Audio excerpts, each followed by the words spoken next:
Hello friends, welcome to Xylem PSC. ഞാൻ സൂരജ് കോടിയേരി. നമ്മൾ ഇന്ന് ഡിസ്കസ് ചെയ്യാൻ പോകുന്ന എന്താണെന്ന് വെച്ചാൽ, നമ്മുടെ VFA എക്സാമിന് തൊട്ടു മുമ്പ് നമ്മൾ ചെയ്തിരിക്കേണ്ടതെന്ന് വെച്ച് കഴിഞ്ഞാൽ last minutes in the sense ഈ വരുന്ന ദിവസങ്ങളിൽ നമ്മൾ എങ്ങനെയായിരിക്കണം പഠിക്കേണ്ടത് എന്ന് പറയാനും, അപ്പോൾ അവസാന നിമിഷം നമ്മൾ എങ്ങനെയാണ് പ്രിപ്പയർ ചെയ്യേണ്ടത്, ജോഗ്രഫി നമ്മൾ എങ്ങനെ ഒരു മാരത്തോൺ റിവിഷൻ എന്നുള്ള രീതിയിൽ ചെയ്യേണ്ടത്, നിങ്ങൾ സ്വന്തമായിട്ട് എങ്ങനെയാണ് ചെയ്യേണ്ടത് എന്നുള്ളത് പറഞ്ഞു തരാനും കൂടിയാണ് ഞാനിവിടെ വന്നിരിക്കുന്നത്. ഓക്കെ, അപ്പോൾ നമ്മൾ ആദ്യം നോക്കണ്ട, ഞാൻ ഡയറക്റ്റ് ആയിട്ട് പോവുകയാണ്, കൂടുതൽ സമയം നിങ്ങളെ പോക്കുന്നില്ല. ജോഗ്രഫിയിൽ എന്തൊക്കെയാണ്, നമ്മൾ ഏത് രീതിയിലാണ് റിവിഷൻ ചെയ്യേണ്ടത്, ടോപ്പിക് വൈസ് ഏതൊക്കെ ടോപ്പിക്സുകളിൽ ഇമ്പോർട്ടൻസ് കൊടുക്കണം, ഓരോന്നായിട്ട് ഞാനിവിടെ കൊടുത്തിട്ടുണ്ട്. കൂടുതലും ക്വസ്റ്റ്യൻസ് വന്നത്, ഞാൻ ഇത് അനലൈസ് ചെയ്തിട്ട് ഈ ഒരു രീതിയിൽ എഴുതിയിരിക്കുന്നത്, ഏറ്റവും കൂടുതൽ ക്വസ്റ്റ്യൻസ് വന്നിരിക്കുന്ന ഭാഗങ്ങളായിരിക്കും ഞാൻ പറയുന്നത്. ഓരോ ടോപ്പിക്കിൽ നിന്നും ഏത് ഏരിയയിൽ നിന്നാണ് ക്വസ്റ്റ്യൻസ് കൂടുതൽ വന്നിരിക്കുന്നത് എന്നതായിരിക്കും ഞാൻ നിങ്ങളോട് പറഞ്ഞു തരുന്നത്. ഓക്കെ, അപ്പോൾ ആദ്യം തന്നെ നമുക്ക് പറയുകയാണെങ്കിൽ, നമ്മൾ ഇന്ത്യൻ ജോഗ്രഫി ആദ്യം സ്റ്റാർട്ട് ചെയ്യുന്നത് ഇന്ത്യയുടെ ലൊക്കേഷൻ, നെയ്ബറിംഗ് കൺട്രീസും ബോർഡേഴ്സും ആണ് അല്ലേ. അപ്പോൾ ലൊക്കേഷൻ, നെയ്ബേഴ്സ് ആൻഡ് ബോർഡേഴ്സ്, തീർച്ചയായും ലൊക്കേഷനിൽ നിന്ന് നല്ല രീതിയിൽ ക്വസ്റ്റ്യൻസ് വരാനുള്ള സാധ്യതയുണ്ട്. എന്ന് വെച്ചാൽ നമ്മുടെ അക്ഷാംശ വ്യാപ്തി, ലൊക്കേഷനുമായി ബന്ധപ്പെട്ടിട്ട് ലാറ്റിറ്റ്യൂഡ് അഥവാ അക്ഷാംശത്തിനെ കുറിച്ച് ക്വസ്റ്റ്യൻസ് വരാൻ ചാൻസ് ഉണ്ട്. അക്ഷാംശ രേഖാംശ വ്യാപ്തിയെക്കുറിച്ച് ക്വസ്റ്റ്യൻസ് വരാൻ ചാൻസ് ഉണ്ട്. ഉത്തരായന രേഖ എന്താണെന്ന് സ്പീഡിലൊന്ന് അത് നോക്കിയിട്ട് നിർബന്ധമായും പോവുക. ഉത്തരായന രേഖയിൽ നിന്ന് ക്വസ്റ്റ്യൻസ് വരാൻ സാധ്യതയുണ്ട്. അതുപോലെ ഇന്ത്യൻ സ്റ്റാൻഡേർഡ് ടൈം ISTയിൽ നിന്ന് ചിലപ്പോൾ നിങ്ങളോട് ചോദിക്കുന്നത് ഗ്രീനിച്ചിൽ ഇത്ര സമയമാണെങ്കിൽ ഇന്ത്യയിൽ എത്ര സമയമാണ് എന്നുള്ള രീതിയിലൊക്കെയുള്ള ക്വസ്റ്റ്യൻസ് വരാനുള്ള സാധ്യത വളരെ കൂടുതലാണ്. ഓക്കെ, അപ്പോൾ ഇതേപോലെ ഓരോ ടോപ്പിക്കിൽ നിന്നും ഏത് ഭാഗത്തു നിന്നാണ് കൂടുതലും ക്വസ്റ്റ്യൻസ് വരുന്നത് എന്നുള്ളതാണ് ഞാനിവിടെ ഡിസ്കസ് ചെയ്യുന്നത്. അപ്പോൾ ലൊക്കേഷനിൽ നിന്ന് ഈ പറഞ്ഞ ക്വസ്റ്റ്യൻസ് വരാനാണ് സാധ്യത കൂടുതൽ. അതേസമയം ബോർഡേഴ്സും അതുപോലെ നെയ്ബറിംഗ് കൺട്രീസിൽ നിന്ന് നമുക്ക് ക്വസ്റ്റ്യൻസ് വരാനുള്ള ഏറ്റവും പ്രധാനപ്പെട്ട സാധ്യത എന്ന് പറയുന്നത്, ഒന്ന് ബോർഡറിൻ്റെ പേരുകളാണ്. അതായത് നമ്മുടെ പാകിസ്ഥാൻ അതിർത്തിയെ നമ്മൾ റാറ്റ്ക്ലിഫ് ലൈൻ എന്നാണ് വിളിക്കുക. അതുപോലെ ചൈനീസ് അതിർത്തിയെ മക്മഹോൻ ലൈൻ എന്നാണ് വിളിക്കുക. ഈ ഒരു ഏരിയയിൽ നിന്ന് ക്വസ്റ്റ്യൻസ് വരാനുള്ള സാധ്യത വളരെ കൂടുതലാണ്. അതുപോലെ പാകിസ്ഥാൻ അഫ്ഗാനിസ്ഥാൻ അതിർത്തിയെ ഡ്യൂറൻഡ് ലൈൻ എന്നാണ് വിളിക്കുക. അപ്പോൾ ഇവിടെ നിന്നൊക്കെ ക്വസ്റ്റ്യൻസ് നല്ല രീതിയിൽ വരും. കട്ടയ്ക്ക് പഠിച്ചിട്ട് പോവുക. ഏറ്റവും വലിയ അയൽ രാജ്യം, ഏറ്റവും ചെറിയ അയൽ രാജ്യം, അതുപോലെ ഈ 10th പ്രിലിംസിനാണെങ്കിലും വന്ന ഉപഭൂഖണ്ഡത്തിൽ പെട്ട രാജ്യങ്ങൾ, പെടാത്ത രാജ്യങ്ങൾ ഏതൊക്കെ എന്ന് എക്സാമിന് ചോദിക്കും. നിങ്ങൾ ഒറ്റ കാര്യം ആലോചിച്ചാൽ മതി, ഇന്ത്യക്ക് ചുറ്റുമുള്ള എല്ലാ അയൽ രാജ്യങ്ങളും എക്സെപ്റ്റ് ചൈന, അഫ്ഗാനിസ്ഥാൻ ആൻഡ് അതുപോലെ മ്യാൻമാർ. ചൈനയും അഫ്ഗാനിസ്ഥാനും മ്യാൻമാറും ഇല്ല. ബാക്കിയെല്ലാം ഇന്ത്യ അടക്കം ഉൾപ്പെടുന്ന ഇന്ത്യയുടെ ചുറ്റുമുള്ള അയൽ രാജ്യങ്ങൾ 7 എണ്ണം. ഓക്കെ, ആരില്ല? നമ്മുടെ ചൈനയില്ല, അഫ്ഗാനിസ്ഥാൻ ഇല്ല, മ്യാൻമാർ ഇല്ല. ഈ കഴിഞ്ഞ 10th പ്രിലിംസിന് വന്നത് അഫ്ഗാനിസ്ഥാനായിരുന്നു ഇല്ലാത്ത രാജ്യം. ഓക്കെ, സോ ആ രീതിയിൽ ഉപഭൂഖണ്ഡത്തിൽ നിന്നും ചോദ്യങ്ങൾ വരാനുള്ള സാധ്യത വളരെയധികം കൂടുതലാണ്. ഈ കാര്യം ഒരു കാരണവശാലും മറക്കരുത്. ഇനി ക്വസ്റ്റ്യൻസ് വരാൻ ഈ നെയ്ബറിംഗ് ബോർഡറിംഗ് കൺട്രീസിൽ നിന്ന് ഇതൊക്കെയാണ് വരാൻ സാധ്യത. ഇന്ത്യക്കും ശ്രീലങ്കയ്ക്കും ഇടയിലുള്ള അതിർത്തിയെക്കുറിച്ചൊക്കെ ഞാൻ പറഞ്ഞു, എല്ലാ അതിർത്തിയെക്കുറിച്ചും നോക്കണം. ഫോക്കസ് ചെയ്യേണ്ടത് ഈ പറഞ്ഞ കാര്യങ്ങളൊക്കെയാണ്. ഇന്ത്യക്കും ശ്രീലങ്കയ്ക്കും ഇടയിലുള്ള കടലിടുക്കിനെ കുറിച്ചൊക്കെ ക്വസ്റ്റ്യൻസ് വരാൻ സാധ്യതയുണ്ട്. അതും നന്നായിട്ട് നോക്കിയിട്ട് പോവുക. പിന്നെയുള്ളത് ഭൂപ്രകൃതിയാണ്. ഭൂപ്രകൃതി വളരെയധികം ഒരുപാട് കാര്യങ്ങൾ നമുക്ക് പഠിക്കാനുള്ളൊരു ഏരിയയാണ്. ഉത്തര പർവ്വത മേഖല, ഉത്തര മഹാസമതലം, ഉപദ്വീപീയ പീഠഭൂമി, അതുപോലെ തീരസമതലം, ദ്വീപുകൾ. നിങ്ങൾ കഴിഞ്ഞ 10th പ്രിലിംസിൻ്റെ എക്സാം എടുത്ത് നോക്കിക്കഴിഞ്ഞാലും മനസ്സിലാകും, തീരസമതലത്തിൽ നിന്ന് ക്വസ്റ്റ്യൻസ് ഉണ്ടായിരുന്നു. ഇന്ത്യൻ മരുഭൂമിയിൽ നിന്ന്, ഉത്തര മഹാസമുദ്രവുമായി ബന്ധപ്പെട്ട് ക്വസ്റ്റ്യൻ ഉണ്ടായിരുന്നു. ഇന്ത്യൻ മരുഭൂമിയിൽ നിന്ന് ക്വസ്റ്റ്യൻ ഉണ്ടായിരുന്നു. ഹിമാലയത്തിലെ പുൽമേട് ബുഗ്യാളിനെ കുറിച്ചും ക്വസ്റ്റ്യൻ ഉണ്ടായിരുന്നു. അപ്പോൾ ഭൂപ്രകൃതിയിൽ നിന്ന് ഉറപ്പായിട്ട് ക്വസ്റ്റ്യൻസ് വരും എന്നുള്ളത് അത് 100% ഷുവറാണ്. അപ്പോൾ നിങ്ങൾ നമ്മുടെ ഇന്ത്യയുടെ 5-6 ഇന്ത്യൻ മരുഭൂമി അടക്കം 6 ഭൂവിഭാഗങ്ങളും വളരെ വ്യക്തമായിട്ട് പഠിക്കുക. അതിൻ്റെ ബേസിക്സ് നിർബന്ധമായും പഠിക്കുക. ഇതിന് ഏറ്റവും നല്ലത് നിങ്ങൾ +1 NCERT ഒന്ന് വായിക്കുക എന്നുള്ളതാണ്.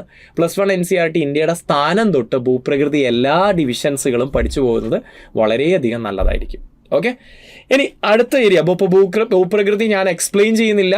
എല്ലാ ഭൂപ്രകൃതിയും, ദ്വീപുകളിൽ നിന്ന് അധികം ക്വസ്റ്റ്യൻസ് വന്നിട്ടില്ല. പക്ഷെ തീരസമതലം, പ്രത്യേകിച്ച് ഉത്തര മഹാസമതലത്തിലെ ബാബർ, ടെറായി, ബങ്കർ, ഖാദർ എന്നീ ഭാഗങ്ങൾ നന്നായിട്ട് നോക്കുക.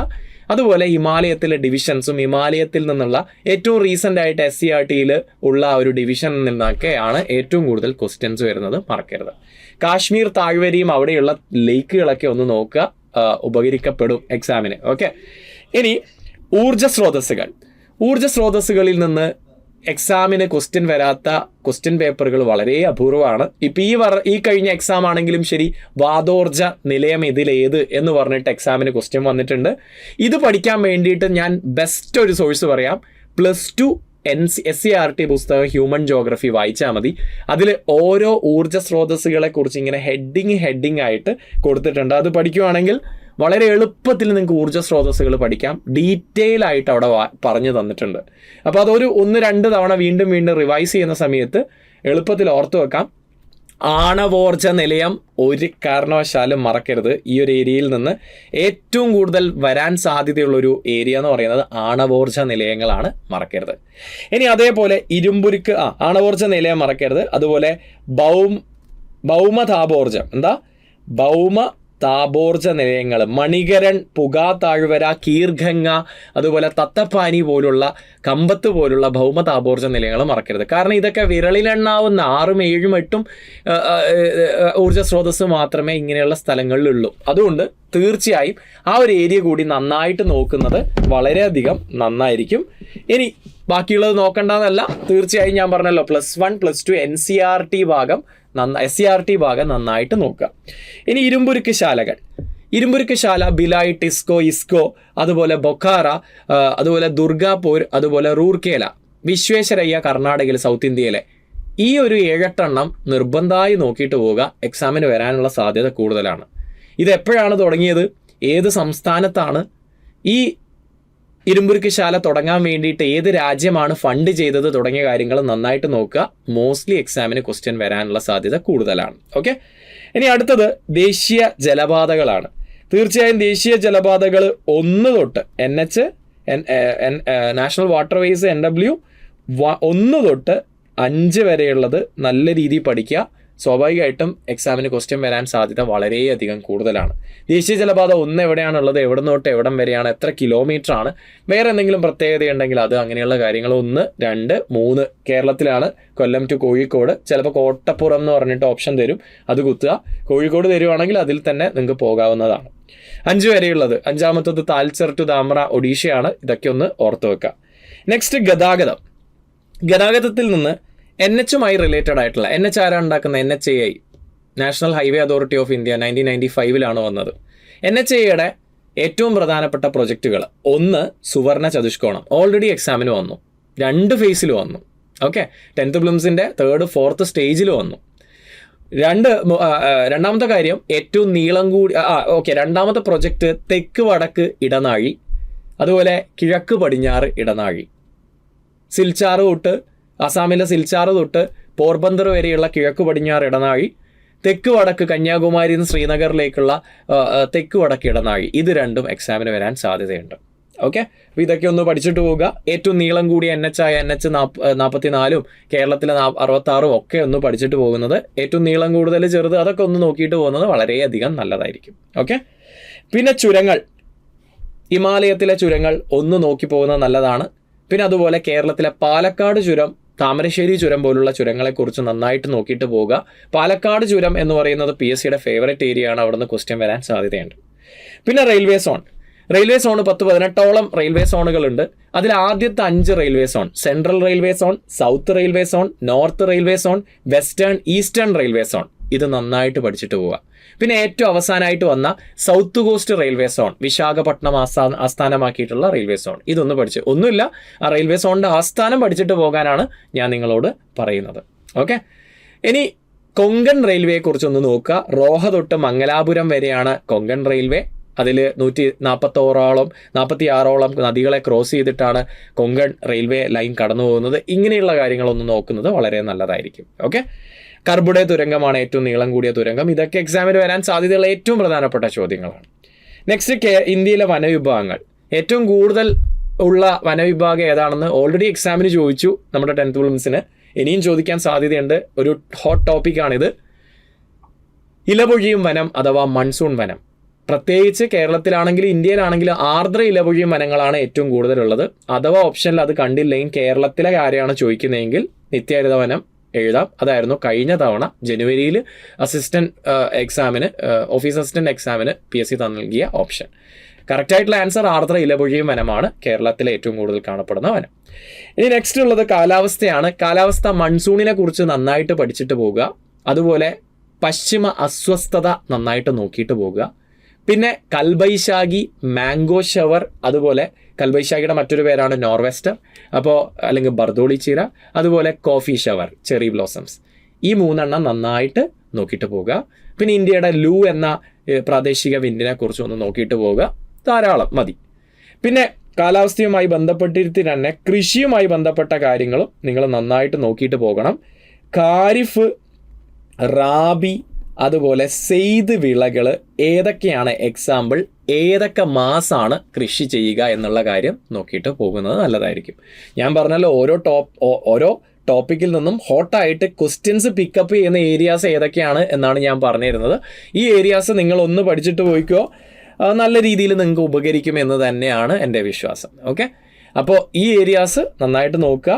ഇനി മണ്ണുമായി ബന്ധപ്പെട്ട്, സോയിൽസുമായി ബന്ധപ്പെട്ടിട്ട് എന്തെങ്കിലും ചോദിക്കുന്നുണ്ടെങ്കിൽ മോസ്റ്റ്ലി കറുത്ത മണ്ണ്, ബ്ലാക്ക് സോയിൽ, അതുപോലെ കേരളത്തിലെ ലാറ്ററൈറ്റ് സോയിൽ, അതുപോലെ നമ്മുടെ ഉത്തര മഹാസമതലത്തിലൊക്കെ കാണുന്ന അലൂവിയൽ സോയിൽ അഥവാ എക്കൽ മണ്ണ്, ഇവിടുന്നായിരിക്കും ഏറ്റവും കൂടുതൽ ക്വസ്റ്റ്യൻസ് വരാൻ സാധ്യതയുള്ളത്.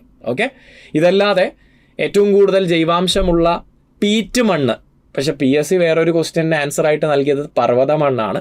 ശരിക്കും പീറ്റ് മണ്ണിനാണ് ഏറ്റവും കൂടുതൽ ജൈവാംശം. പീറ്റ് കണ്ടില്ലെങ്കിൽ പർവ്വതം കുത്താവുന്നതാണ്. ഓക്കെ, അപ്പോൾ അങ്ങനെയുള്ള എക്സ്ട്രാ കുറച്ച് ക്വസ്റ്റ്യൻസ് അതും ഒന്ന് നോക്കി പോകുന്നത് നല്ലതായിരിക്കും. ഇന്ത്യൻ മരുഭൂമി നോക്കിയിട്ട് പോകുക. നമുക്ക് ഓൾറെഡി കുറേ ക്വസ്റ്റ്യൻസ് വന്നിട്ടുണ്ട്. അടുത്ത തവണയും നന്നായിട്ട് ക്വസ്റ്റ്യൻ വരാൻ സാധ്യതയുണ്ട്, മറക്കരുത്.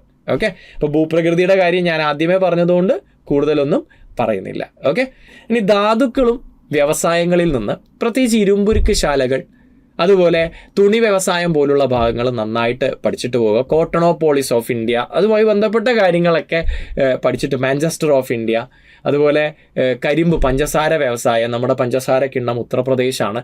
ആ ഒരു ഏരിയയൊക്കെ നന്നായിട്ട് നോക്കുന്നത് വളരെയധികം നന്നായിരിക്കും. ഓക്കെ, പിന്നെ ഏറ്റവും അവസാനമായിട്ട് ഭൂപ്രകൃതി നിങ്ങൾ പഠിക്കുമ്പോൾ നമ്മുടെ പർവ്വതങ്ങൾ വിട്ടുപോകരുത്. ആരവല്ലി, വിന്ധ്യ, സത്പുര, പശ്ചിമഘട്ടം, പൂർവ്വഘട്ടം നന്നായിട്ട് നോക്കണം. ഹിമാലയാസ് പിന്നെ ഒരു ഭൂപ്രകൃതി മുഴുവനായിട്ട് നമ്മൾ പഠിക്കും, അത് നിങ്ങൾ കവേർഡ് ആയിക്കോളും.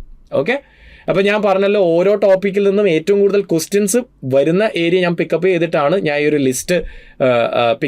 ഈ ഒരു ലിസ്റ്റ് തയ്യാറാക്കിയത്. അപ്പോൾ നിങ്ങൾ ഈ രീതിയിൽ പഠിക്കുന്ന സമയത്ത് ഈ ഒരു ലിസ്റ്റ് ഫോളോ ചെയ്തിട്ട് പഠിക്കുകയാണെങ്കിൽ കുറച്ചുകൂടി നല്ലതായിരിക്കും എന്നെനിക്ക് തോന്നി. അതുകൊണ്ടാണ് ഈ വീഡിയോ എടുത്തത്. ഓക്കെ, പിന്നെ നമ്മുടെ സൈലത്തിൻ്റെ പുതിയ ബാച്ചുകൾ, LDC VFA ബാച്ച് അല്ലേ, നിങ്ങൾക്ക് 999 50% ഡിസ്കൗണ്ട് ഉണ്ട്. തീർച്ചയായും എക്സാം ഓഫറായിട്ട് 50% ഡിസ്കൗണ്ട് നിങ്ങൾക്ക് ലഭിക്കുന്നതാണ്. ഇപ്പോൾ നിങ്ങൾ ചേരുവാണെങ്കിൽ 999 1000 രൂപ അല്ലെങ്കിൽ 999 നിങ്ങൾക്ക് LDC VFA ബാച്ചിലേക്ക് ചേരാൻ പറ്റും. അതുപോലെ കമ്പനി ബോർഡ് LGSന് 50% ഓഫോടുകൂടി 750 റുപ്പീസിന് നിങ്ങൾക്കിപ്പോൾ ചേരാൻ പറ്റുന്നതാണ്. ഓക്കെ, 50% ഓഫ് എന്ന് പറയുമ്പോൾ കുറച്ച് നാളായിട്ട് വരുന്ന 10-20% ഓഫിൽ നിന്ന് വളരെയധികം വ്യത്യസ്തമായിട്ട് പകുതി പൈസക്കാണ് നിങ്ങൾക്ക് ഈ ഒരു കോഴ്സ് കിട്ടുന്നത്. അപ്പോൾ ഈ ഒരു കോഴ്സ് മാക്സിമം നിങ്ങൾ യൂട്ടിലൈസ് ചെയ്യാൻ നോക്കുക. അപ്പോൾ കൂടുതൽ എന്തെങ്കിലും വിവരങ്ങളൊക്കെ ഉണ്ടെങ്കിൽ നിങ്ങൾക്ക് ഇവിടെ ചോദിക്കാവുന്നതാണ്. ഇതിൽ നമ്മൾ സൈലത്തിലുള്ള എക്സ്പേർട്ട് ആയിട്ടുള്ള ഫാക്കൽറ്റീസ് ഒക്കെ എല്ലാവരും ക്ലാസ് എടുക്കുന്നതാണ്. നിങ്ങൾക്ക് പലതരത്തിലുള്ള മോക്ക് ടെസ്റ്റുകളും അതുപോലെ റിവിഷൻ ടെസ്റ്റുകളും ഒക്കെ അവൈലബിൾ ആയിരിക്കും. നോട്ട്സും കാര്യങ്ങളൊക്കെ അവൈലബിൾ ആയിരിക്കും. അപ്പോൾ കൂടുതൽ വിവരങ്ങൾക്ക് നിങ്ങൾക്ക് ഈ ഒരു നമ്പറിലേക്ക് വിളിച്ച് നോക്കാവുന്നതാണ്. അപ്പോൾ ഓൾ ദി ബെസ്റ്റ്. നന്നായിട്ട് എക്സാം എഴുതുക. എക്സാമിന് തൊട്ട് മുമ്പ് വളരെയധികം കൂളായിട്ട് പോയി എഴുതുക. ടെൻഷൻ അടിച്ചതുകൊണ്ട് നമുക്കൊരിക്കലും എക്സാമിന് ഒരു ഉപകാരമില്ല. OMRൽ മാറ്റി മാർക്ക് ചെയ്യുക, നമ്മുടെ പേര് തെറ്റിക്കുക, അങ്ങനെയുള്ള കുറേ പ്രശ്നങ്ങൾ നടക്കുന്നല്ലാതെ വേറൊന്നും സംഭവിക്കില്ല. വളരെ കൂളായിട്ട് എഴുതുക. കാരണം നമ്മൾ പഠിക്കേണ്ട സമയം കഴിഞ്ഞു. ഇനി ഈ ഒരു സമയത്ത് നന്നായിട്ട് റിവൈസ് ചെയ്തതിന് ശേഷം എക്സാമിന് ഒരു ദിവസം മുമ്പ് ആ ടെൻഷൻ അങ്ങ് മാറ്റി വെച്ചിട്ട് എക്സാമിന് എഴുതാൻ പോവുക. ഓക്കെ, ബാക്കിയെല്ലാം നമ്മുടെ മൈൻഡിലേക്ക് വിട്ട് കളയുക. സോ നന്നായിട്ട് ഉറങ്ങുകയും ചെയ്യുക. ഞാൻ ഓൾറെഡി ഒരു വീഡിയോ എങ്ങനെ പഠിക്കണം, എത്ര സ്പീഡ് എങ്ങനെ കൂട്ടാമെന്നൊക്കെ ഞാൻ പറഞ്ഞു തന്നിട്ടുണ്ട്. ആ രീതിയിൽ നല്ല രീതിയിൽ ഉറങ്ങുക, നല്ല രീതിയിൽ ഫുഡ് കഴിക്കുക, വെള്ളം കുടിക്കുക, പഠിക്കുക. ഓക്കെ, അപ്പോൾ all the best. Happy learning. Thank you all of U.